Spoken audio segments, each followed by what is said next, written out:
Hello student, मैं संजय चौहान, भूगोल का अध्यापक। आज हम 11th क्लास का लेसन नंबर 3 पृथ्वी की आंतरिक संरचना। कौन सा लेसन है बच्चों? पृथ्वी की आंतरिक संरचना, जिसके बारे में अध्ययन करेंगे। बच्चों, पृथ्वी की जब आंतरिक संरचना का टॉपिक के बारे में जब हम पढ़ेंगे तो उसमें पृथ्वी की आंतरिक भाग कितने परतों में बटा हुआ है, उन परतों में उनका घनत्व क्या है, उन परतों में पाए जाने वाले खनिज कौन से हैं, इन सब के बारे में भी अध्ययन करेंगे। और बच्चों, हमें इन परतों की जानकारी कैसे मिलती है या पृथ्वी के आंतरिक भाग के बारे में जानने के लिए कौन कौन से साधन हैं, उन सब का भी हम विश्लेषण के साथ अध्ययन करेंगे।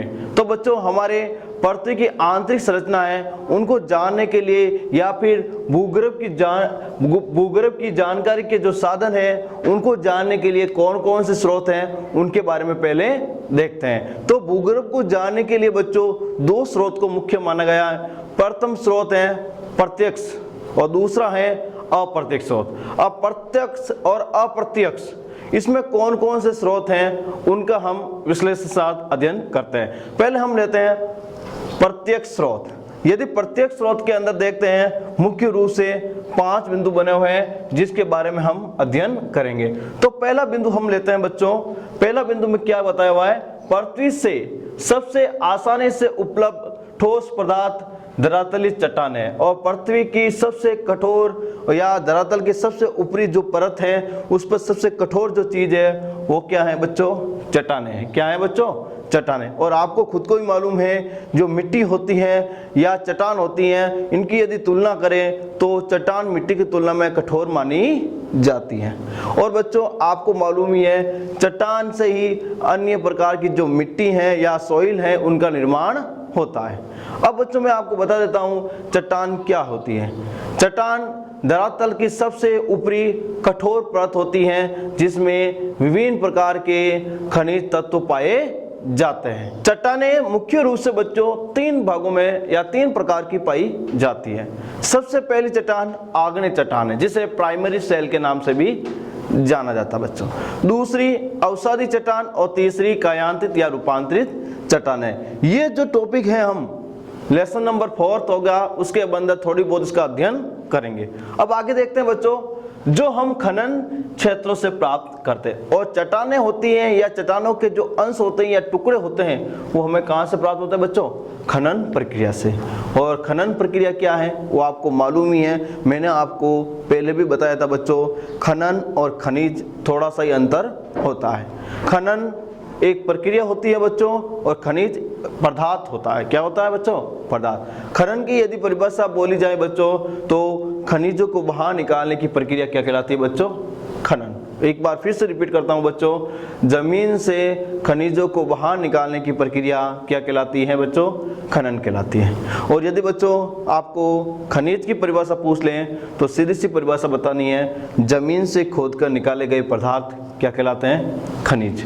जमीन से खोदकर निकाले गए पदार्थ खनिज कहलाते हैं। अब हम द्वितीय बिंदु की बात करें, दक्षिणी अफ्रीका की सोने की खानें 3 से 4 किलोमीटर गहरी है। और आपको मालूम ही है, दक्षिणी अफ्रीका के अंदर जो सोना निकाला जाता है, उन खानों की गहराई कितनी बताई गई? 3 से 4 किलोमीटर। और इससे पता चलता है कि 3 से 4 किलोमीटर में पृथ्वी के आंतरिक भाग में किस किस की परतें पाई जाती है। आप एक नॉर्मल सा उदाहरण ले लेते हैं, जब आप कभी घर के अंदर किसी प्रकार का गड्ढा खोदते हैं, तो उसके अंदर भी मिट्टी की अलग अलग क्या पाई जाती है? परतें पाई जाती है। क्या पाई जाती है बच्चों?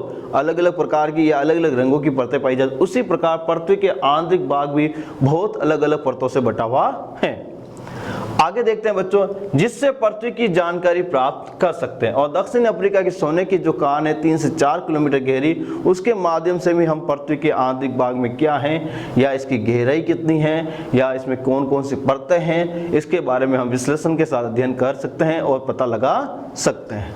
यदि तीसरे बिंदु की बात करें बच्चों, वैज्ञानिक द्वारा गहरे समुद्र प्रवेदन परियोजना व महासागरीय पर्यवेक्षण परियोजना के द्वारा भूगर्भ की जानकारी प्राप्त करने की कोशिश की है। और कुछ वैज्ञानिक थे या वैज्ञानिकों के द्वारा क्या किया जा रहा है, समुद्र और महासागरों के अंदर गहरे छिद्र किए जा रहे हैं या पर्यवेक्षण किया जा रहा है, जिससे भी पृथ्वी की आंतरिक भाग के अंदर जानकारी प्राप्त की जा रही। आपने देखा होगा कि महासागरों में, सागरों में तेल को निकालने के लिए समुद्र के अंदर गहरा पर्यवेक्षण किया जाता है, और उस पर्यवेक्षण के माध्यम से भी बच्चों हम पृथ्वी की आंतरिक जानकारी प्राप्त कर सकते हैं। अब हम अगले बिंदु की बात करें। संसार का आज तक का सबसे गहरा पर्यवेक्षण आर्कटिक महासागर में पाया जाता है। याद रख लेना बच्चों, संसार का सबसे गहरा पर्यवेक्षण कहाँ पर है, आर्कटिक महासागर में। कहाँ पर है बच्चों, आर्कटिक महासागर में है। और आर्कटिक महासागर का कौन सा क्षेत्र है बच्चों, कोला क्षेत्र। कौन सा क्षेत्र बच्चों, कोला क्षेत्र के अंदर ये पर्यवेक्षण पाया जाता है। यदि इस पर्यवेक्षण की गहराई देखते हैं तो बच्चों कितना किलोमीटर है, 12 किलोमीटर तक इसकी गहराई पाई जाती है। तो आपको काफी बार बच्चों एग्जाम के अंदर भी या फिर यूपीएससी, आरपीएससी ऐसे एग्जामों के अंदर भी इस प्रकार के सवाल पूछ लिया जाता है कि संसार का सबसे गहरा गर्त कौन सा है।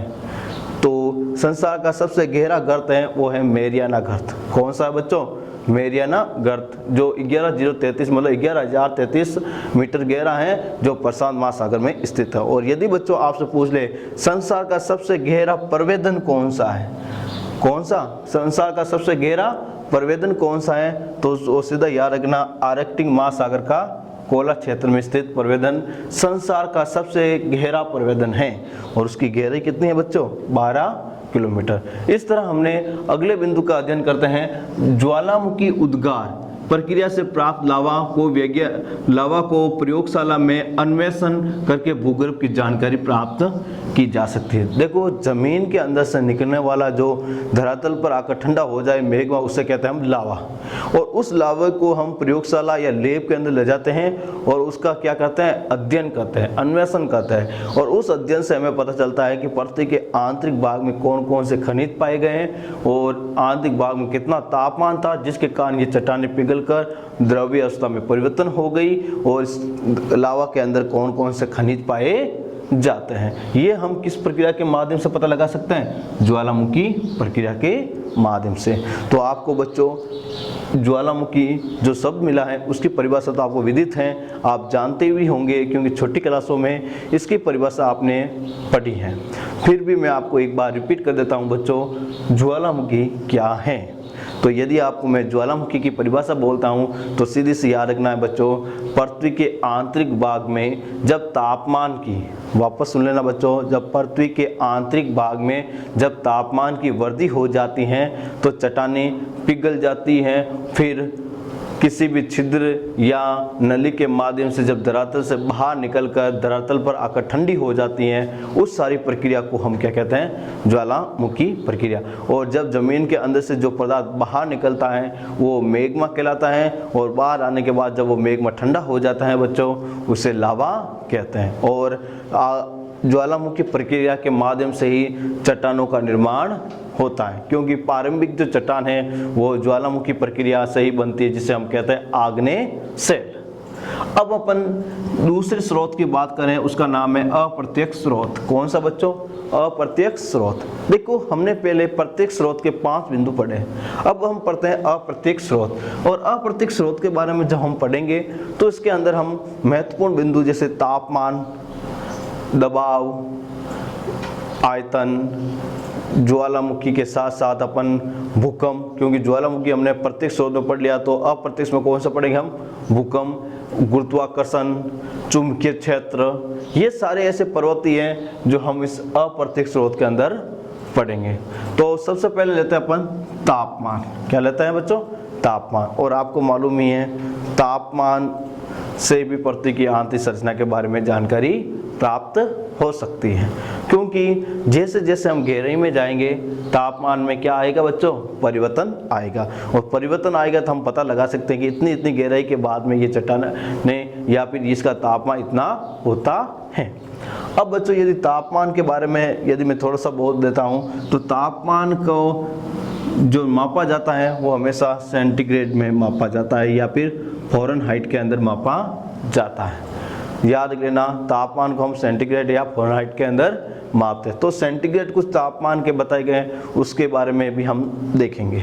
तो अपन पहला बिंदु लेते हैं बच्चों, भूगर्भिक सर्वेक्षणों से ये बात प्रमाणित होती है कि सामान्यतः पृथ्वी की सतह से केंद्र की तापमान में क्या होता है, परिवर्तन आता है। यदि अपन पृथ्वी की सतह से केंद्र की तरफ जाते हैं तो तापमान में क्या आता है बच्चों, परिवर्तन आता है। जैसे मैंने आपको पहले ही बताया था कि धरातल के ऊपरी परत पर तापमान कम है और जैसे जैसे धरातल के अंदर जाएंगे तापमान क्या होता जाएगा बच्चों, कम होता जाएगा।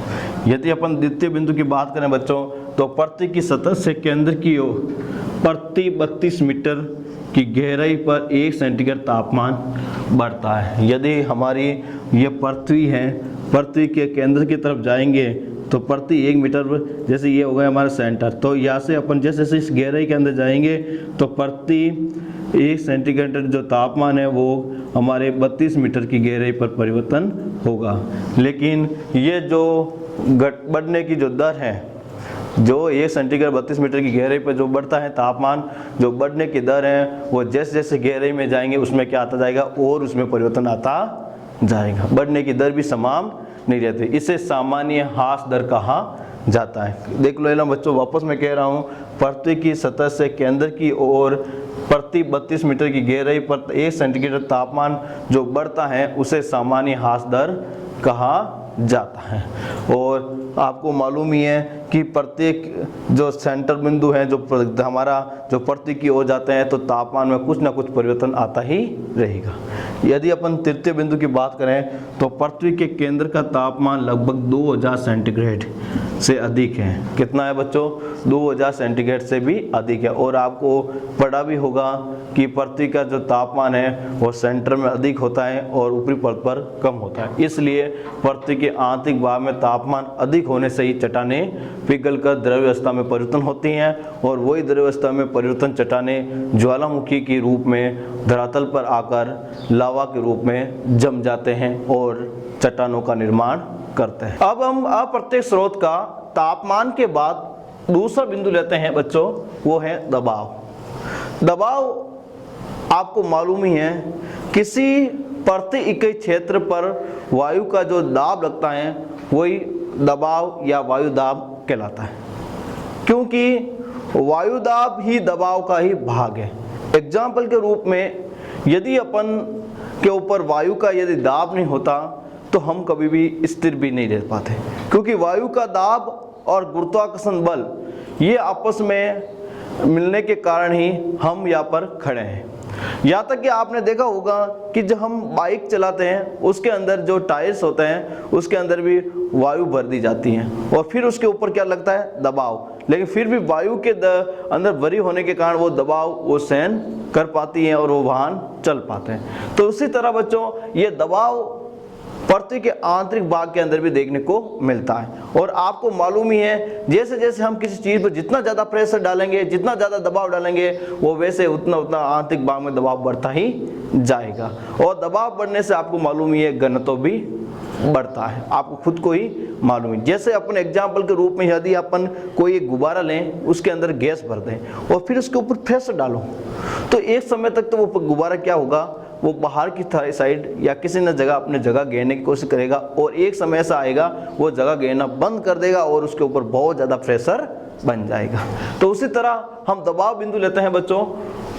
पहला बिंदु देखते हैं, भूगर्भ में मोटी मोटी परतों के बढ़ते दबाव के कारण केंद्र की ओर घनत्व बढ़ता है।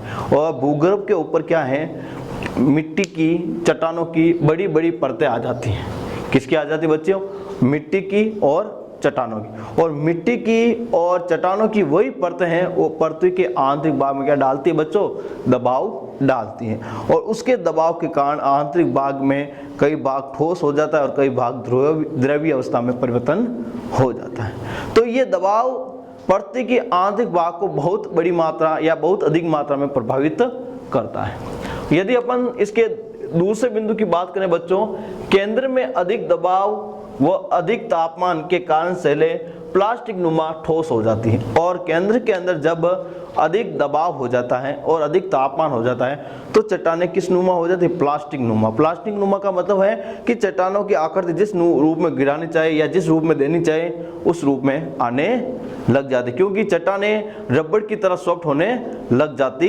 हैं। यदि अपन तृतीय बिंदु की बात करें, पृथ्वी पर 300 मीटर गहराई या पृथ्वी में 300 मीटर की गहराई पर 34 MB दबाव बढ़ता है। MB का मतलब होता है मिली बार। क्या बात, कौन सा बार होता है? मिली बार। तो पृथ्वी में 300 मीटर गहराई पर 34 मिली बार दबाव बढ़ता है।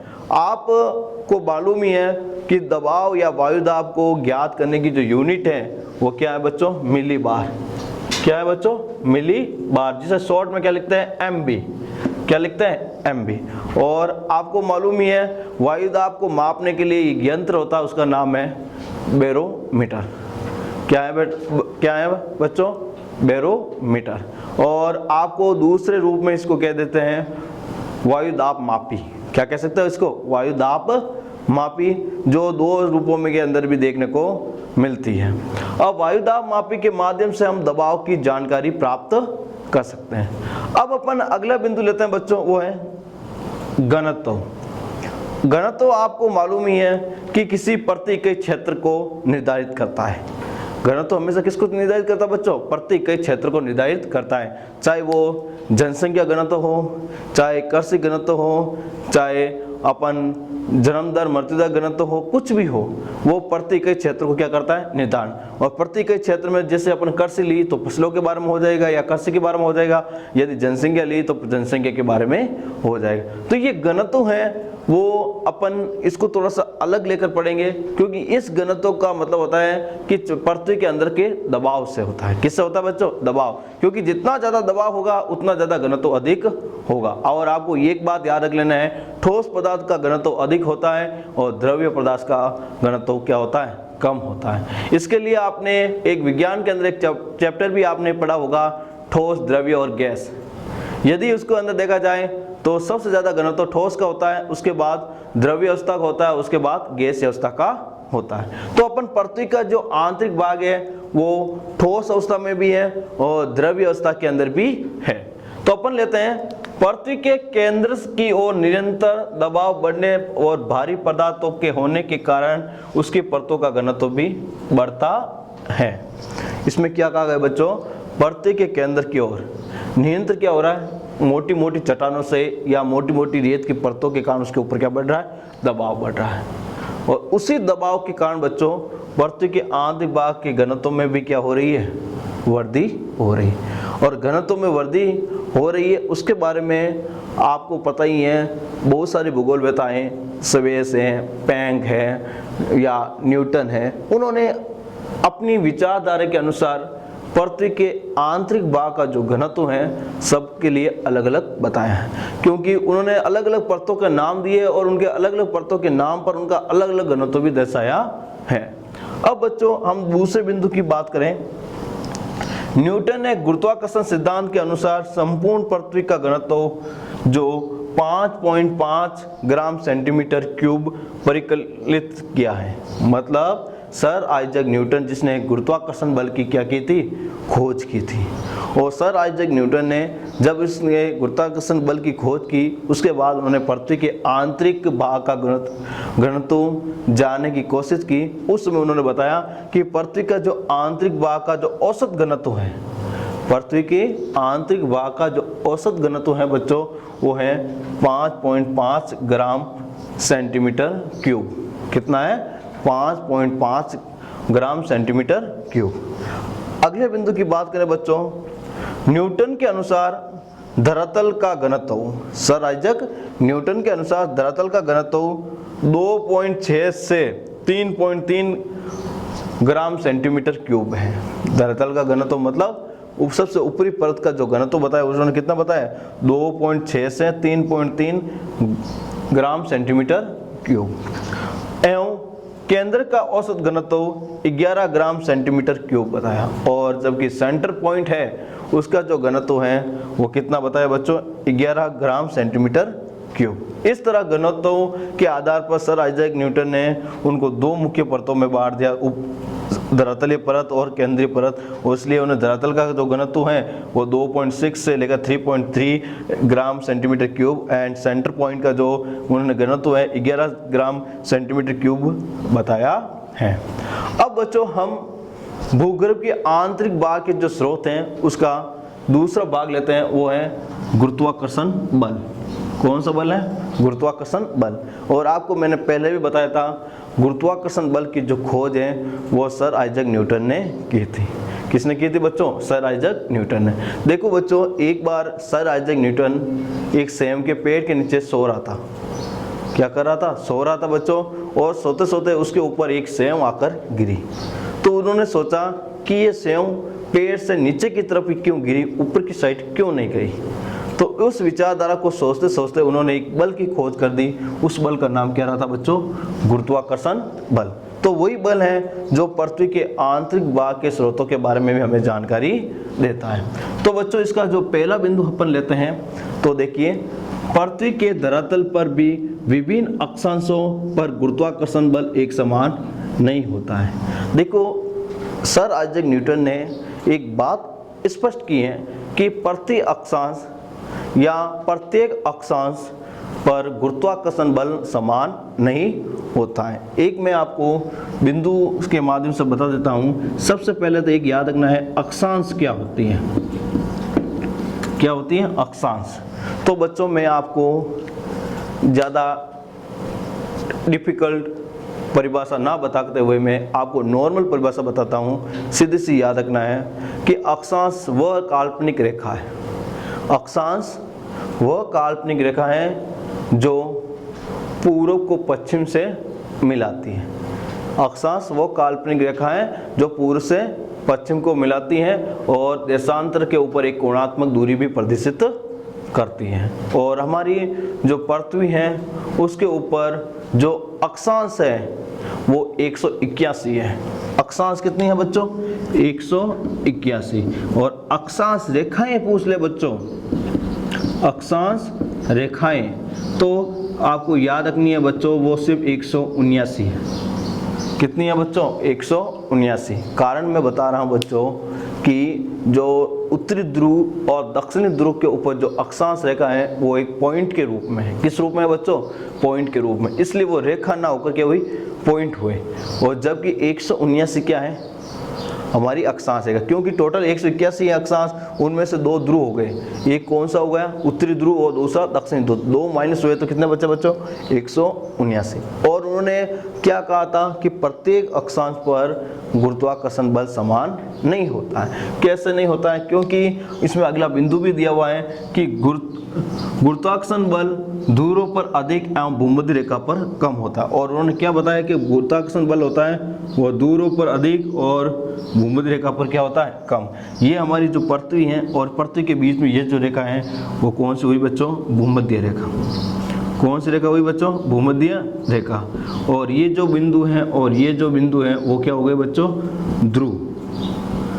जो ये हो गया उत्तरी ध्रुव और ये हो गया बच्चों दक्षिणी ध्रुव। ये दोनों ध्रुव हो गए। तो उन्होंने क्या कहा कि इस जो सेंटर है, चाहे वो उत्तरी ध्रुव का हो चाहे दक्षिण ध्रुव पर, वहाँ पर गुरुत्वाकर्षण बल क्या होता है? अधिक होता है। क्या होता है बच्चों? अधिक होता है। और भूमध्य रेखा, ये जो रेखा है उसके ऊपर बल क्या होता है बच्चों? कम होता है। और एक बात याद रख लेना बच्चों, आरपीसी और यूपीसी इसके अंदर इस टॉपिक के माध्यम से काफ़ी बार सवाल भी पूछे गए। और उन्होंने क्या पूछा गया? बहुत ही सिंपल सवाल पूछा गया है, लेकिन इसको थोड़ा सा ध्यान रखना अति आवश्यक है। क्योंकि उन्होंने सवाल किस तरह पूछा गया है? भूमध्य रेखा से दूर की तरफ, भूमध्य रेखा से ध्रुव की तरफ जाते हैं तो गुरुत्वाकर्षण बल बढ़ता है या घटता है? भूमध्य रेखा से ध्रुव की तरफ जाते हैं उस समय गुरुत्वाकर्षण बल बढ़ता है या घटता है? यदि आपको ग्लोब की स्थिति मालूम है और अक्षांश रेखाएं मालूम है तो आप सीधा सा इसका उत्तर दे सकते हैं बच्चों कि भूमध्य रेखा से दूर की ओर जाएंगे तो गुरुत्वाकर्षण बल बढ़ेगा। क्या होगा बच्चों? बढ़ेगा, क्योंकि भूमध्य रेखा पर कम होता है और दूर पर अधिक होता है, तो कम से ज़्यादा की तरफ जाएंगे तो गुरुत्वाकर्षण बल क्या होगा? बढ़ता है। और यदि इसका ऑपोजिट सवाल पूछ लिया जाता है, काफ़ी बार यूपीएससी ऑपोजिट कैसे भी सवाल बना सकते हैं कि उनके विचारधारा है। यदि पूछ लिया जाए कि दूर से लेकर या दूर से भूमध्य रेखा की तरफ जाते हैं तो गुरुत्वाकर्षण बल पर क्या प्रभाव पड़ता है, तो सीधा से याद रखना, दूर से भूमध्य रेखा की तरफ बढ़ते हैं तो गुरुत्वाकर्षण बल कम होता है। क्या होता है बच्चों? कम होता है। तो इस प्रकार के सवाल पूछे जाते हैं। और यदि अपन अगले बिंदु की बात करें बच्चों, गुरुत्वमान पदार्थ के द्रव्यमान के अनुसार बदलता रहता है। देखो, हमारी जो द्रव्यमान संख्या होती है पदार्थ की, क्या होती है? द्रव्यमान संख्या। और द्रव्यमान संख्या के परिवर्तन से ही किसका परिवर्तन आता है बच्चों? गुरुत्वमान का। आपने देखा होगा 10th क्लास के अंदर फिजिक्स अपन के जो केमिस्ट्री का टॉपिक होता है उसके अंदर आपने पढ़ा होगा जो पदार्थ की जो 3 रूप होते हैं, इलेक्ट्रॉन, प्रोटॉन और न्यूट्रॉन। क्या होता है? इलेक्ट्रॉन, प्रोटॉन और न्यूट्रॉन। और इन्हीं से क्या बनती है? द्रव्यमान संख्या। और द्रव्यमान संख्या के परिवर्तन होने से ही क्या परिवर्तन आता है? गुरुत्वमान के अंदर परिवर्तन आता है। और जब गुरुत्वमान में परिवर्तन आता है तो पदार्थ की पूर्ण रूप से जो अवस्था है उनमें भी क्या आ जाता है? परिवर्तन आ जाता है। यदि अपन अगले बिंदु की बात करें, पृथ्वी पर अलग अलग स्थानों पर गुरुत्वाकर्षण की विभिन्नता अनेक कारकों से भी प्रभावित होती है। और पृथ्वी पर जो अलग अलग जगहों पर अलग अलग प्रकार का गुरुत्वाकर्षण बल है उसके लिए बहुत ही महत्वपूर्ण कारक हैं या तत्व हैं जो उनको प्रभावित करते हैं। एक मैं बात में उदाहरण के रूप में बता देता हूँ कि आपने देखा होगा मैग्नेट होती है। क्या होती है बच्चों? मैग्नेट मतलब चुंबक। और इस चुंबक के ऊपर 2 सेंटर होते हैं, एक होता है नॉर्थ और एक होता है साउथ, जो ध्रुव के अनुसार होता है। और आप इसको देखेंगे तो चुंबक के बीच के जो बल है उसकी तुलना में नॉर्थ और साउथ जो जहाँ पर लिखा हुआ है वहाँ पर बल क्या होता है? अधिक होता है। चुंबक का बल क्या होता है? अधिक होता है। इसलिए यहाँ पर चुंबकीय सर्किल भी बनता है। ऐसे चुंबकीय सर्किल बनता है। तो आपने कभी देखा कि चुंबकीय सर्किल है वो एन से निकलकर बीच में लग जाता है? नहीं, नॉर्थ को साउथ से ही सर्किल जुड़ता है। उसका कारण यह है कि हमेशा चुंबक के दोनों सेंटरों पर बल अधिक होता है और बीच में बल क्या होता है? कम होता है। उसी प्रकार पृथ्वी के दोनों सेंटरों पर बल अधिक होता है और बीच में कम होता है, ये देखने को मिलता है। और इस भिन्नता को गुरुत्व विसंगति कहलाती है। और यही भिन्नता गुरुत्व विसंगति मतलब गुरुत्वाकर्षण सभी जगह पर एक समान नहीं होता है, ये बात प्रदर्शित करती है। इस तरह बच्चों हमने देखा है कि पृथ्वी के आंतरिक भाग को जानने के जो महत्वपूर्ण जो स्रोत हैं, जिसमें हमने प्रत्यक्ष स्रोत और अप्रत्यक्ष स्रोत के अंदर तापमान, दबाव और घनत्व और गुरुत्वाकर्षण बल के बारे में पढ़ा है। और हम जो नेक्स्ट वीडियो होगा उसके अंदर हम चुंबकीय क्षेत्र, भूकंप, जो पृथ्वी के आंतरिक भाग के अंदर जानकारी के स्रोत हैं, उल्कापिंड है, उनके बारे में भी हम अध्ययन करेंगे और उसका बारे में जानकारी प्राप्त करेंगे। धन्यवाद।